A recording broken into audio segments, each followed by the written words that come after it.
दोस्तों मेरे पीछे वही एग्जिट पोल है जिसकी चर्चा कांग्रेस पार्टी कर रही है। 2004 का एग्जिट पोल है और बार बार कह रही है कि इस बार का जो एग्जिट पोल आया है जिसमें बीजेपी को 400 से अधिक सीटें दी जा रही हैं वो झूठा हो जाएगा और 2004 का एग्जिट पोल सही हो जाएगा।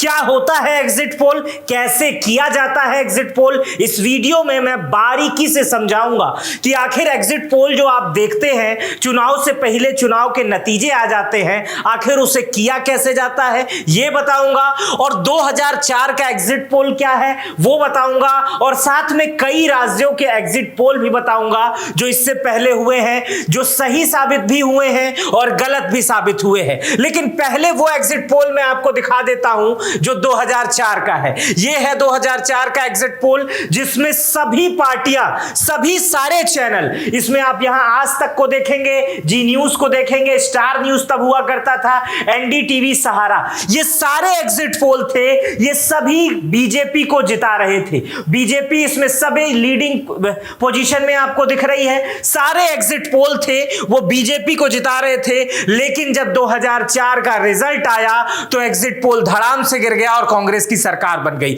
और बार बार कांग्रेस पार्टी के बड़े नेता, कांग्रेस के नेता यही कह रहे हैं कि इस बार का एग्जिट पोल भी इसी तरह धड़ाम से गिर जाएगा जब नतीजे आएंगी। लेकिन एग्जिट पोल होता कैसे है, उसमें वैज्ञानिकता कैसे होती है, चूंकि मैं एग्जिट पोल का पार्ट रहा हूं, कई बार एग्जिट पोल में शामिल रहा हूं, इसलिए मैं आपको बेहतर ढंग से बता सकता हूं कि एग्जिट पोल किया कैसे जाता है। लेकिन वो बताने से पहले आपको मैं पहले वो बताऊंगा जो इस बार का एग्जिट पोल है। इस बार का मुझे लगता है कि अगर आप अभी मेरे व्यूअर होंगे तो आप एग्जिट पोल सबका देख चुके होंगे, लेकिन फिर से एक बार आपको दिखा देता हूं। एबीपी सी वोटर ने अधिकतम 382 सीटें दी हैं, न्यूज टुडे चाणक्य ने 400 सीटें दी हैं, एनडीटीवी ने 365 सीटें दी हैं, रिपब्लिक टीवी ने 360 सीटों के करीब 359 सीटें दी हैं, इंडिया टीवी ने 401 से अधिकतम सीटें दी हैं, न्यूज 18 ने 370 सीटें दी हैं और इंडिया न्यूज ने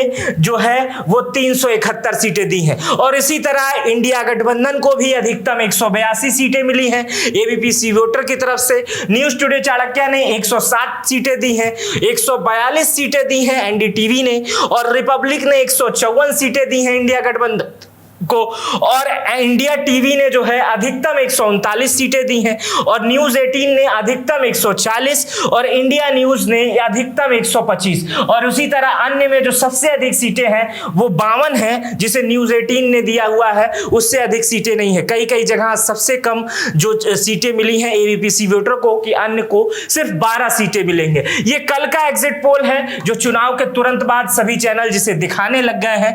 अब मैं आपको समझाऊंगा कि एग्जिट पोल का कानून क्या है और एग्जिट पोल कैसे किया जाता है। तो सबसे पहले समझिए एग्जिट पोल का जो कानून होता है वो representation of the people act के 1951 के एक्ट 126 ए के तहत एग्जिट पोल को नियंत्रित किया जाता है।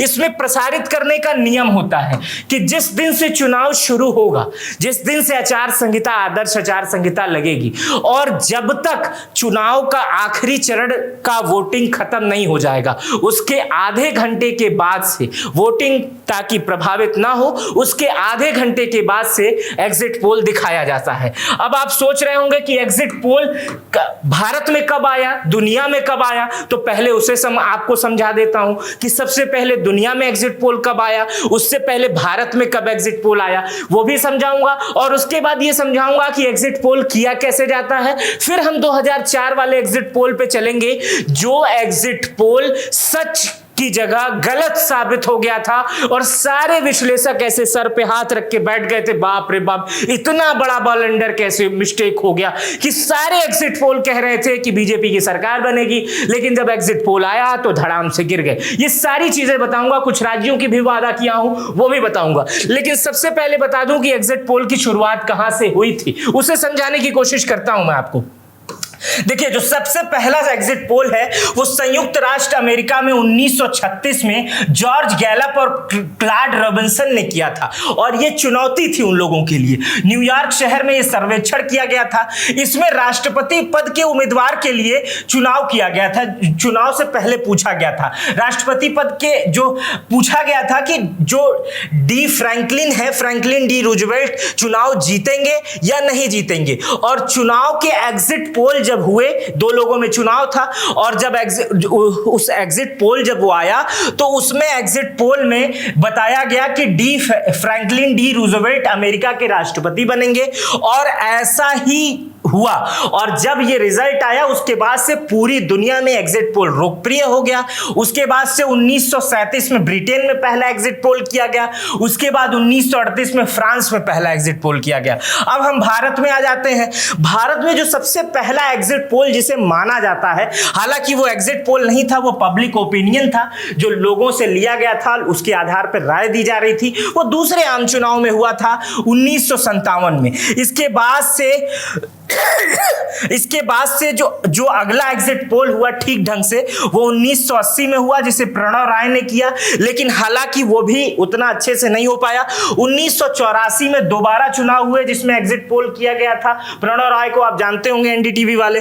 और उसके बाद से 1996 में दूरदर्शन ने एग्जिट पोल किया। नलिनी राय पत्रकार है, आप देखे होंगे नलिनी राय को, अगर आप पहचानते होंगे तो उन्होंने किया था। और नलिनी, माफ कीजिएगा, नलिनी सिंह है वो, नलिनी सिंह थी, और साथ में जो एजेंसी थी CSDS सैंपल जुटाने में उसका सहयोग कर रही थी। तो ये है भारत में एग्जिट पोल का इतिहास। लेकिन जितने दिन बीतते गए, जितने चुनाव बीतते गए, एग्जिट पोल उतने ही रिफाइनरी होते गए, उतने ही अधिक सैंपल कलेक्शन होते गए, उतना ही एग्जिट पोल में पैसा इन्वेस्ट होते गया, उतना ही एग्जिट पोल को न्यूज एजेंसियां एक तरह से एक बड़ी मशीनरी का पार्ट समझने लगी और उस पर पैसा लगाने लगी। इसीलिए धीरे धीरे एग्जिट पोल जो है रिफाइनरी होने लगे, और जितना सैंपल कलेक्शन होता है उतना ही एग्जिट पोल बेटर होता है। अब मैं आपको समझाता हूं कि एग्जिट पोल होता कैसे है। उसके बाद से मैं 2004 वाले रिजल्ट पे चलूंगा, जो भाजपा का रिजल्ट था और वो पलट गया था। अब बता दे रहा हूं कि एग्जिट पोल होता कैसे है। देखिए, एग्जिट पोल दो तरह से होता है।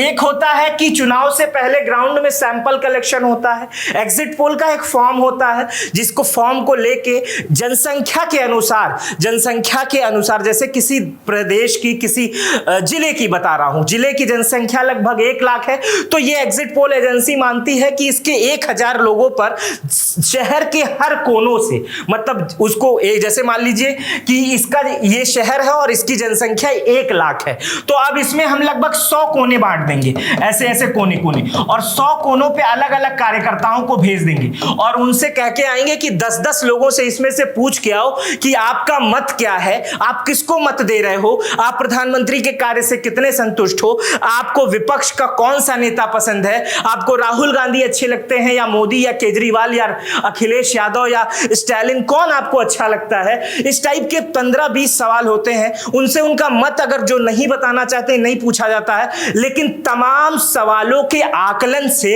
यह पता लगाया जा सकता है कि इस व्यक्ति का माइंडसेट क्या है, ये राइट है, लेफ्ट है, स्ट्रेट फॉरवर्ड है, कैसे, किस तरफ जा रहा है, किसको पसंद कर रहा है, ये सारी चीजें पता लगाई जाती है। तो ये एक पहला पार्ट होता है जो चुनाव से पहले लोगों के बीच में जाया जाता है। जो दूसरा एग्जैक्ट पार्ट होता है वो बूथ पर जाता है। बूथ पर भी सैंपल कलेक्शन के लोग जाते हैं, एग्जिट पोल के लोग जाते हैं। जैसे कोई बड़ा बूथ है, एक शहर में मान लीजिए 500 बूथ बनाए गए हैं, 500 बूथ में 100 बड़े बूथ को चयन किया जाता है, अलग अलग जगहों के अलग अलग मिक्स, जैसे मुस्लिम आबादी जहां पर है, जहां पर हिंदू बाहुल्य बहुत ज्यादा क्षेत्र है, जहां पर सिख बाहुल्य क्षेत्र है, जहां पे मिक्स कम्युनिटी है, जहां पर अधिक वोट पड़ते हैं, इस जगह पे अधिक, कभी कभी तो ऐसा होता है कि शहर में 500 बूथ है और एग्जिट पोल के 500 लोग वहां चले जाते हैं। तो ऐसा होता है कि एक एग्जिट पोल का बंदा बाहर खड़ा रहता है, कोई भी वोट बाहर दे के निकलता है, उससे पूछता है भाई साहब आपने किसको वोट दिया। अगर वो ये नहीं बताता है तो वही मैं सवाल पुराने दोहराऊंगा कि वही पुराने सवाल, वही चीजें वही पूछता है वो कि भाई किस मुद्दे पर वोट दिया, क्या प्रधानमंत्री ने काम किया, 10 साल का कामकाज कैसा लगा, प्रधानमंत्री आपको कैसे लगते हैं, ये सब तमाम सवाल उससे पूछे जाते हैं। उसके आधार पर एक कार्यकर्ता, सिर्फ एक कार्यकर्ता उसकी रिपोर्ट अपनी बनाता है कि हमने इस बूथ पर लगभग लोगों से बातचीत की है, उनकी ये राय थी, उनकी ये राय थी, और वो बकायदा फॉर्म भर के भेजता है। अब एक सोचिए कि एक बूथ है और पूरे शहर से हर जगह से कलेक्शन करना है। वो सारे कलेक्शन को मेन हेड इकट्ठा करता है और उस पर एक रिपोर्ट बनाता है कि जैसे असम की इस सीट से, तमिलनाडु की सीट से, महाराष्ट्र की सीट से, लखनऊ की इस सीट से ये व्यक्ति जीत रहे हैं या ये व्यक्ति हार सकते हैं, और इसी को ऊपर भेजा जाता है। और इसी तरह पूरे देश में अलग अलग इसी तरह के तमाम बिंदु से इकट्ठा किए जाते हैं, फिर सीटों का आकलन किया जाता है। अब ये कोई तुक्का विधि नहीं होती है कि कोई भी बड़ा विश्लेषक आया, कोई भी मौसम वैज्ञानिक टाइप का आदमी आया, हाँ आज बारिश होगी, ऐसा नहीं होता है। ये एक वैज्ञानिक विधि से किया जाता है, और मैं आपको बता रहा हूं कि धीरे धीरे ये सिस्टम रिफाइनरी होता गया। इस पर हालांकि लोग ये कहते हैं कि सट्टा बाजार का भी बड़ा हाथ रहता है, नेताओं का भी प्रेशर रहता है। विपक्ष बार बार कहता है कि एग्जिट पोल सत्ता के दबाव में दिखाया जाता है ताकि अधिकारियों को मोल्ड किया जा सके। पहले ही इतना एग्जिट पोल दिखा दो कि लोग समझ जाएं वही जीत रहे हैं, और उधर एग्जिट पोल को किया जा सके। फिर जब विपक्ष हारता है, कोई भी हारता है, तो कहता है ईवीएम हैक हो गया, चीजें हैक हो गई, ये तमाम चीजें हैक हो गई। खैर, विपक्ष का काम होता है वो अपनी बातों को रखना, लोकतंत्र में अधिकार है, तमाम बातें की जाती है। लेकिन एग्जिट पोल होता किस तरह से है वो मैं आपको बता दिया। मुझे लगता है कि आप समझ गए होंगे कि एग्जिट पोल किस तरह से किया जाता है। अब मैं आपको दोस्तों समझाता हूं कि क्या था 2004 का वो एग्जिट पोल जो गलत साबित हो गया था, और किसी भी एक एजेंसी का ये एग्जिट पोल सही साबित नहीं हुआ था, जिसे आज लेकर बड़े बड़े दावे किए जा रहे हैं कि आज जो एग्जिट पोल, कल जो एग्जिट पोल आया है वो भी उसी तरह 4 जून को गलत हो जाएगा। तो दिखाता हूं, देखिए ये था वो एग्जिट पोल। इसमें आज तक ये कह रहा था, आज तक एजेंसी ये कह रही थी कि बीजेपी को 268 सीटें आ जाएंगी, बीजेपी प्लस को जी न्यूज कह रहा था 267, सहारा कह रहा था 263, और स्टार न्यूज कह रहा था 270 से 282, और एनडीटीवी कह रहा था 245 से 65। लेकिन कांग्रेस की सीटें कितनी आई? कांग्रेस की सीटें आई आपकी 145, और बीजेपी की सीटें कितनी आई?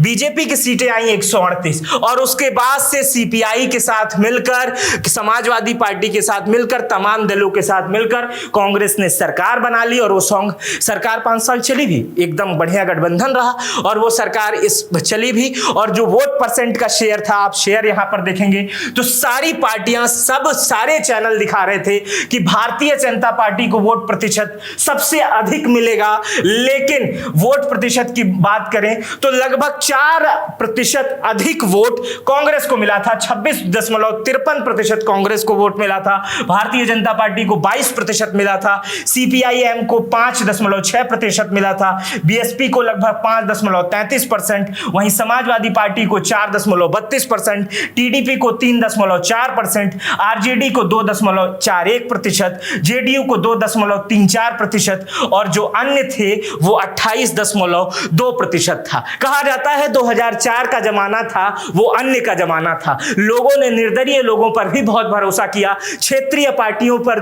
भी भरोसा किया, जो तुरंत पार्टी बना के आने वाले लोग थे उन पर भी भरोसा किया गया। 2004 का वो समय था। आज 20 साल बीत चुके हैं, एग्जिट पोल और भी एडवांस हो चुके हैं, और भी अधिक सैंपल कलेक्शन हो रहा है। इसलिए वर्तमान समय में एग्जिट पोल पर सवाल खड़े करना कहीं ना कहीं से छोटी बातें हो जाएंगी। हल्की, अगर मैं बात कहूं हल्के शब्दों में, तो मूर्खतापूर्ण हो जाएगा एग्जिट पोल के सवाल खड़े करने पे।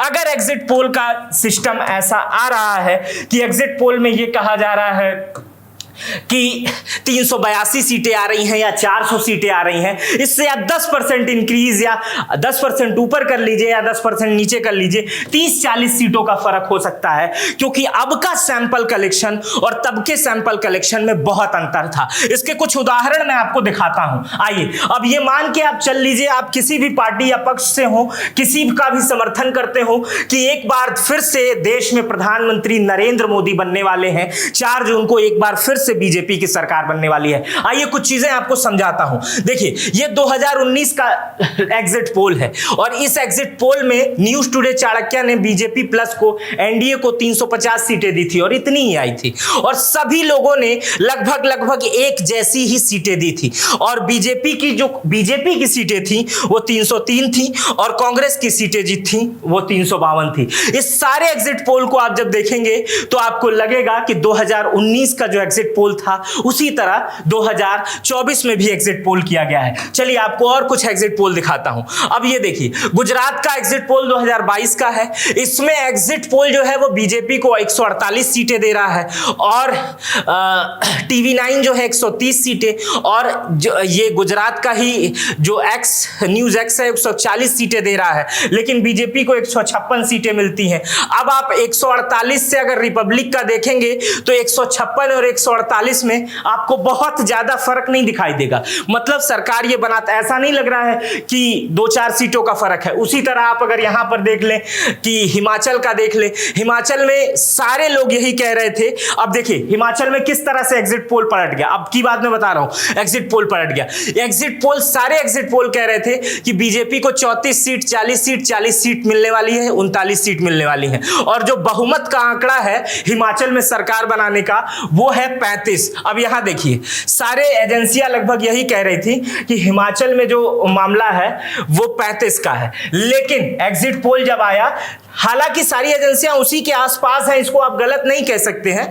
जब एग्जिट पोल आया, देखिए सारी एजेंसियां बीजेपी को, लगभग सारी, एक एजेंसी को आज तक को छोड़ दिया जाए तो सब बीजेपी को वहां चुनाव जिता रही थी, लेकिन जब नतीजे आए तो आज तक का सर्वे सही हुआ। देखिए आज तक ऊपर ने 30 से 40 सीटें दिया है हिमाचल में, और सीटें आई थी कांग्रेस की 40, और हिमाचल में कांग्रेस ने सरकार बना ली थी। इसी तरह का अगर आप तमाम एग्जिट पोल पर नजर डालेंगे, चाहे आप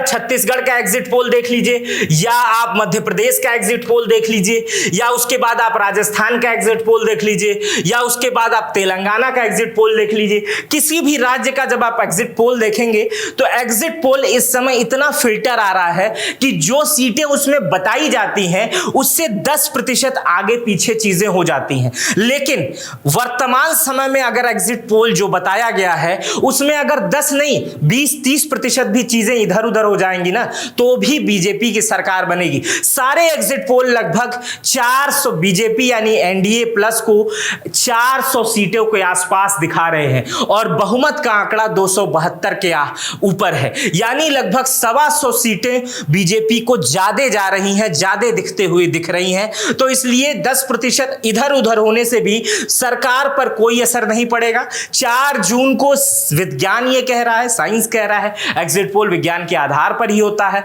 तो 4 जून को एग्जिट पोल के आधार पर भारतीय जनता पार्टी की सरकार बन रही है। कांग्रेस को यह हक है कि वो कह सके कि एग्जिट पोल झूठा होता है, तमाम आरोप भी लगा सके, सत्ता पे आरोप लगा सके, लेकिन लोकतंत्र है। लोगों ने बीजेपी पर एक बार फिर से भरोसा जताया है, प्रधानमंत्री मोदी पर एक बार फिर से भरोसा जताया है।